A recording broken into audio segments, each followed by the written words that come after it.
Baik, Bismillahirrahmanirrahim. Assalamualaikum warahmatullahi wabarakatuh.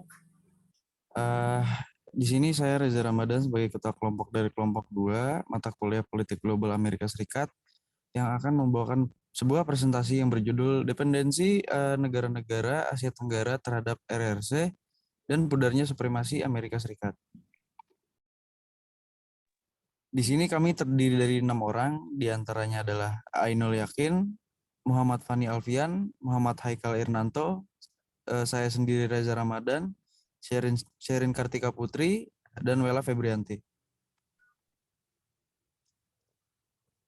Kita langsung saja ke latar belakang. Yang pertama yaitu saya akan membahas tentang supremasi dan kepentingan Amerika Serikat di Asia Tenggara. Seperti yang sudah kita ketahui, Asia Tenggara adalah wilayah strategis yang diapit oleh 2 samudera besar, yakni Samudra Hindia dan Pasifik, dan benua Australia dan Asia. Kawasan ini memiliki banyak sekali sumber daya alam dan sumber daya manusia. Amerika Serikat sebagai negara adikuasa tertarik untuk bermitra dengan negara-negara di Asia Tenggara. Amerika Serikat memiliki hubungan diplomatis dengan berbagai negara di seluruh penjuru dunia. Dari beberapa aspek bisa dibilang di kawasan bisa dibilang Asia Tenggara tidak memiliki signifikansi nilai strategisnya dibanding negara-negara yang berada di kawasan Asia Timur, seperti halnya Jepang, Korea Selatan, Korea Utara maupun RRC itu sendiri. Meski begitu, Amerika Serikat sebagai negara superpower tetap mempunyai kepentingan yang begitu masif di bidang ekonomi, politik, dan keamanan yang membutuhkan perhatian khusus bagi negara-negara di Asia Tenggara. Sebagai kawasan yang dinilai strategis, Asia Tenggara adalah wilayah yang memiliki populasi sekitar 525 juta orang dan dengan GNP atau Gross National Product yang mencapai hingga 700 miliar dolar Amerika Serikat. Letaknya secara geografis yang strategis, serta berbagai sumber daya alam yang melimpah, Asia Tenggara sering mendapat atensi yang kurang intensif dalam berbagai kebijakan luar negeri Amerika Serikat, baik itu industri, jasa, maupun investasi lainnya. Dalam kurun waktu beberapa tahun terakhir, saya akan lanjut ke poin selanjutnya, yaitu melesatnya ekonomi Cina. Cina memiliki tingkat pertumbuhan ekonomi yang terhitung pesat. Bahkan, Cina berkembang menjadi negara dengan perekonomian terbesar kedua di dunia. Amerika Serikat berusaha menjalin kerjasama dengan tujuan untuk menyeimbangkan keadaan ekonomi global dan menghilangkan hambatan dagang antar keduanya serta meningkatkan nilai investasi bilateral di antara kedua negara.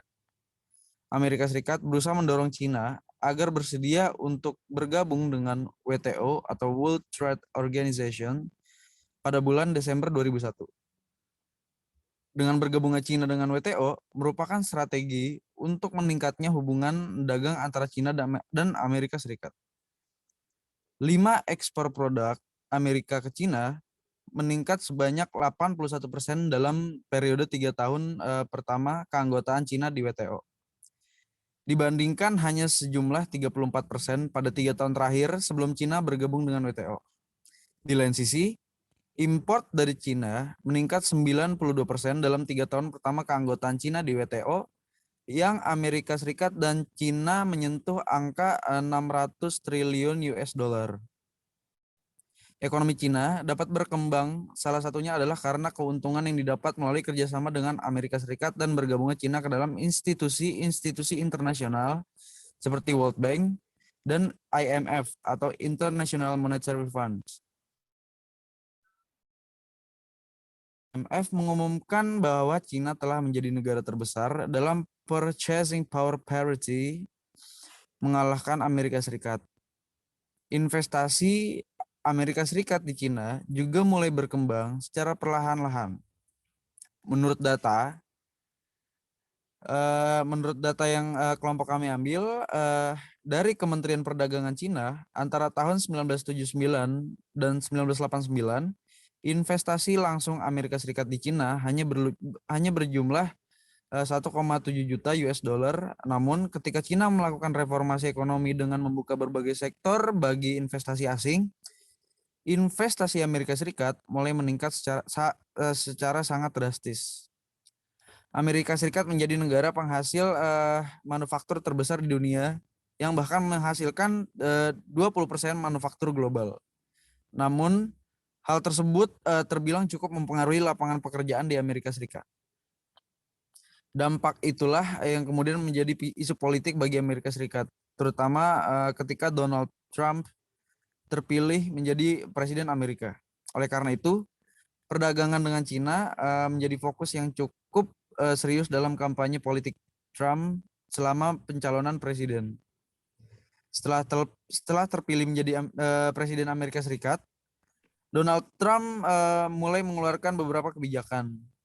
Pada Maret 2018 lalu, Amerika Serikat telah mengumumkan kebijakan tarif impor baja dan aluminium global.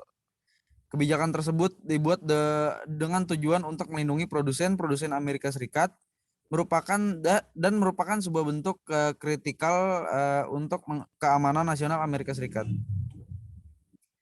Selanjutnya, kebijakan One Belt One Road juga mempengaruhi konflik perang dagang antara Amerika Serikat dan Cina.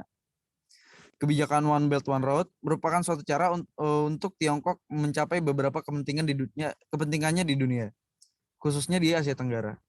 Melalui kebijakan One Belt One Road atau OBOR ini, selain Tiongkok mengejar kepentingan nasionalnya, yang termasuk kepentingan ekonomi, politik, Tiongkok juga mengejar unsur geopolitiknya. Selanjutnya tentang One Belt One Road ini tentang perang dagang, sejarah perang dagang Amerika Serikat dan Cina.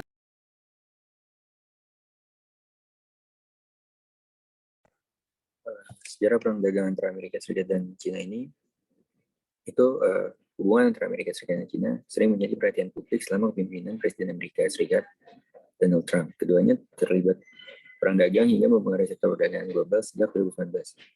Perang dagang dimulai karena Trump kesal dengan neraca perdagangan negaranya yang selalu tercatat defisit dengan Cina.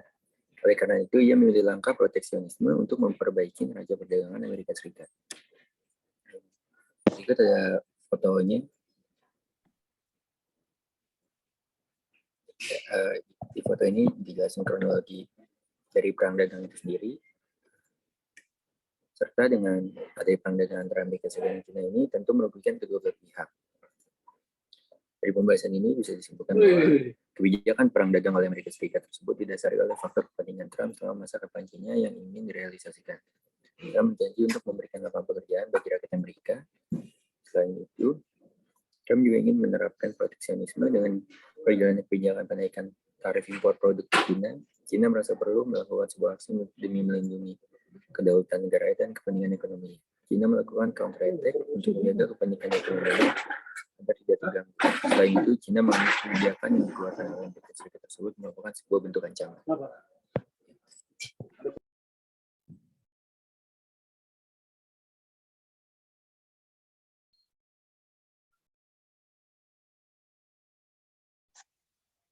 Oke, selanjutnya ada apa sih One Belt dan One Road itu sendiri?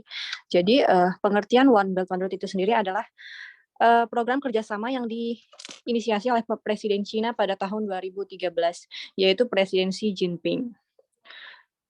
Dan program ini berfokus pada pembangunan jalur perdagangan dengan cara berinvestasi, begitu. Contohnya investasi pada pembangunan infrastruktur, jalan raya, mobil, jalan tol, dan lain-lainnya. Pembangunan infrastruktur serta jalur transportasi darat dan laut yang dilakukan dalam rangka membangun jalur perdagangan yang dapat menghubungkan Tiongkok dengan kawasan Asia, Afrika, dan Eropa. One Belt One Road ini sendiri itu adalah merupakan proyek raksasa atau proyek yang sebenarnya itu adalah proyek yang sangat besar yang dipromosikan oleh pemerintah Cina untuk merekonstruksi jalur sutra kuno dalam mode kontemporer di area yang luas membentang dari Cina ke Eropa.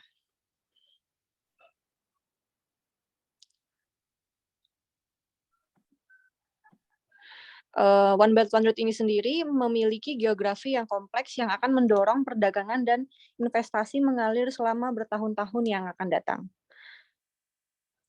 One Belt ini sendiri dibagi lagi menjadi 2 rute utama, yaitu jalur utara dan jalur tengah. Jalur utara itu dimulai dari Beijing, pergi melalui Rusia, Jerman, dan akhirnya ke negara-negara Skandinavia. Nah, kemudian itu jalur tengah dimulai dari Beijing menuju Urumqi di Xinjiang, Uighur, daerah otonom, Afghanistan, Kazakhstan, Hongaria, dan akhirnya ke Paris, London, Hamburg, atau Lisbon.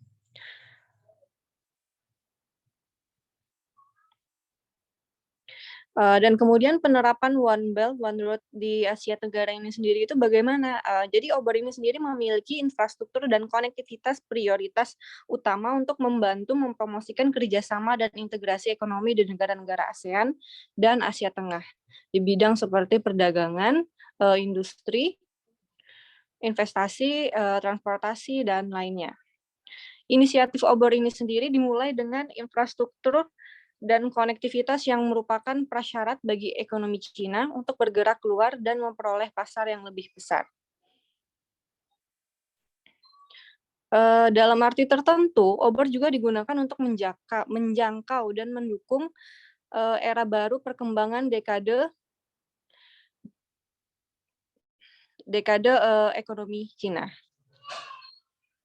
Kemudian One Belt One Road ini sendiri juga akan terus berfungsi untuk menjembatani ekonomi Cina dan ASEAN. Misalnya, Cina ini sendiri pernah berjanji di mana ya, di Cina, pertemuan Cina ASEAN pada Menteri Luar Negeri ASEAN ke-48 di Malaysia pada 5 Agustus 2015, Cina pernah berjanji untuk lebih memperdalam hubungan Cina dan ASEAN dalam bidang ekonomi.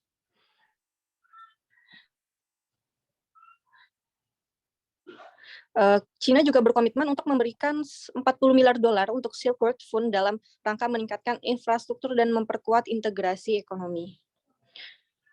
Memang volume perdagangan Cina ASEAN meningkat menjadi hampir 500 miliar pada tahun 2015. Cina juga telah menjadi mitra dagang terbesar ASEAN sejak 2009, sementara ASEAN itu sendiri tetap menjadi mitra Cina. Mitra dagang terbesar ketiga sejak 2011. Perdagangan dua arah mencapai 443,6 miliar US dollar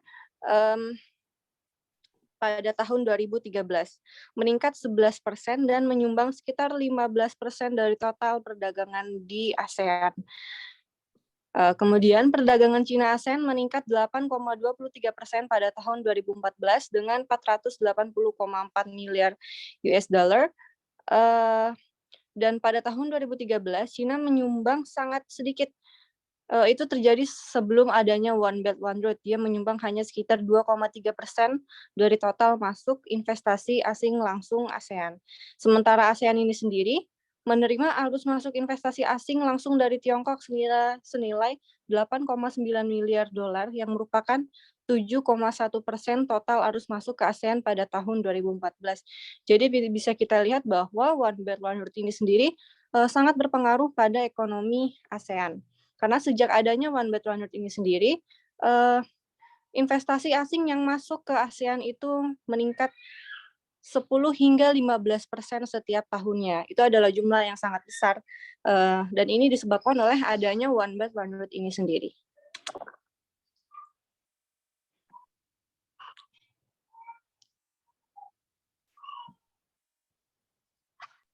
Oke, selanjutnya saya akan menjelaskan tentang dampak dari One Belt One Road terhadap Asia Tenggara.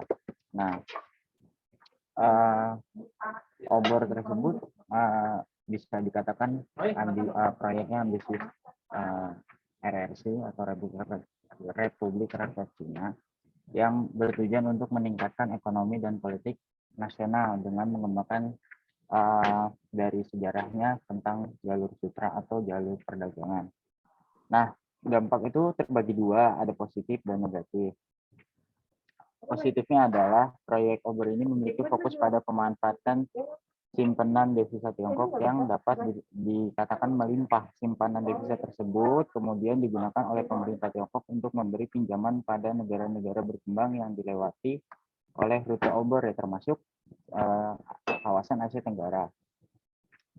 Terus menawarkan dua tipe proposal kerjasama dengan negara-negara yang menjadi target, yaitu kayak seperti Silk Road Economic Belt atau pembangunan sarana dan prasarana yang berhubungan dengan transportasi darat dan maritim Silk Road tadi, yakni pembangunan infrastruktur yang berhubungan dengan transportasi di laut. Terus tak hanya berkutat dengan pengembangan efek kerjasama obor, juga dapat dirasakan efek proyek-proyek turunannya.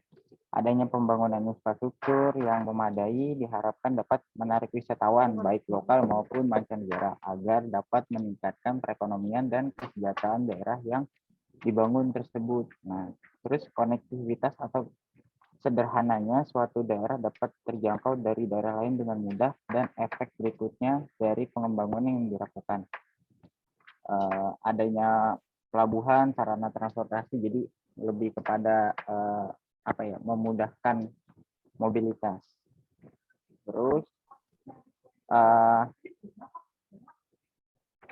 dampak negatifnya pinjaman dalam bentuk apapun tentu memiliki resiko, entah kecil maupun besar, seperti jika meminjam sejumlah uang kepada teman, tentu kita ada syarat dan ketentuan yang harus dipatuhi. Contoh seperti bunga atau persenan tertentu, atau hal yang harus dilakukan jika belum dapat melunasi utang yang jatuh tempo. Terus begitu juga konteks hubungan antar negara. Dalam hal ini tawaran bantuan pembangunan oleh proposal obor dapat dipandang sebagai sarana negara Tiongkok untuk memberi pinjaman utang kepada negara lain yang tentunya memiliki syarat dan ketentuan yang harus dipatuhi. Sudah menjadi rahasia umum bahwasannya konteks dalam hubungan internasional saat sebuah negara donatur atau organisasi internasional yang berinisiatif menguncurkan atau meminjamkan dana segar ke sebuah negara berkembang, akan ada banyak pihak yang menganalisis bahwa dana yang diluncurkan tersebut sebenarnya sebagai langkah untuk mengatur atau mendikte arah berjalan, atau sebagai penguasaan lah gitu. Dia pengen berkuasa dengan cara hutang tersebut, jadi negara lain tunduk gitu. Nah, hal tersebut sekiranya menambah perkiraan dampak negatif dari obor yang sebenarnya punya dampak sangat negatif dari proposal kerja. Nah, setiap hal kan tentu pasti punya dua sisi, positif dan negatif gitu. Kedua sisi tersebut tentunya ada di ambisi ekspansi Tiongkok yang kemudian sudah memiliki dampak pada negara kita ataupun negara Asia Tenggara yang lain. Terus selanjutnya sikap Amerika terhadap obor. Indikator kedua dari persaingan itu muncul kecurigaan ya. Jadi sesama negara adidaya pasti punya kecurigaan yang sangat merasa tersaingnya atau apa.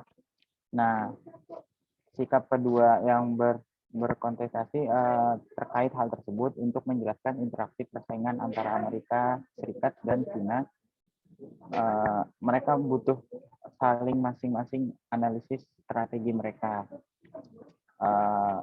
Atau upaya penyeimbangan kekuatan atau balancing power. Nah, akhirnya Amerika membuat sebuah kebijakan yaitu pivot to Asia sebagai upaya pendekatan kerjasama ke Asia Pasifik dan penguatan hubungan dengan Cina. Nah, gitu. Hal itu ditunjukkan dari tindakan yang diambil oleh Amerika Serikat dalam sepak terjangnya di kawasan Asia Pasifik. Jadi tidak mau kalah lah sama si Cina, kurang lebih seperti itu. Oke, next. Selanjutnya, kesimpulan. Saya akan membacakan di mana perkembangan Asia Tenggara dalam bidang ekonomi, teknologi, dan militer yang pesat bukan satu-satunya faktor yang menguatkan Amerika untuk menjadikan kawasan ini sebagai prioritas. Dalam kurun waktu beberapa tahun terakhir, Cina memiliki tingkat pertumbuhan ekonomi yang terhitung pesat. Bahkan, Amerika Serikat berusaha mendorong Cina agar dapat membuka pasar dan peluang investasi yang baru bagi bisnis internasional.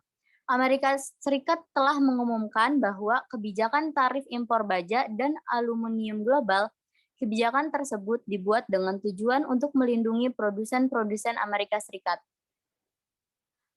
Presiden Amerika Serikat, yaitu Donald Trump, pada masanya menandatangani sebuah memorandum di mana kepresidenan untuk kebijakan tarif atas produk Cina sebesar 60 miliar dolar Amerika Serikat. Kebijakan ini disebut One Belt One Road, di mana suatu cara untuk Tiongkok mencapai beberapa kepentingan di dunia, khususnya pada kawasan Asia Tenggara sendiri. Melalui kebijakan One Belt One Road, selain Tiongkok mengejar kepentingan nasionalnya yang termasuk kepentingan ekonomi dan politik, Tiongkok juga mengejar unsur dari geopolitiknya. Program ini berfokus pada pembangunan jalur perdagangan dengan cara berinvestasi terhadap pembangunan infrastruktur, jalan raya, fasilitas umum transport lainnya. Cina sendiri secara intensif merintis jalur sutra, di mana jalur sutra ini mengusung tema modern terhadap antar negara.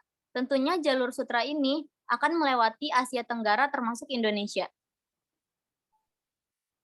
Melalui rute Thailand Selatan untuk menghemat waktu, perjalanan kapal dan menghindari Selat Malaka. Amerika Serikat pun harus memahami bahwa tingkat kemungkinan kerjasama antara Tiongkok dan Amerika Serikat dapat bervariasi dalam titik wilayah-wilayah tertentu untuk mencapai suatu kepentingannya masing-masing. Baik, sekian dan terima kasih dari kelompok kami. Kurang lebihnya mohon maaf. Nun wal qalam yauma yasturun. Wassalamualaikum warahmatullahi wabarakatuh. Waalaikumsalam. Waalaikumsalam warahmatullahi wabarakatuh. Waalaikumsalam warahmatullahi wabarakatuh.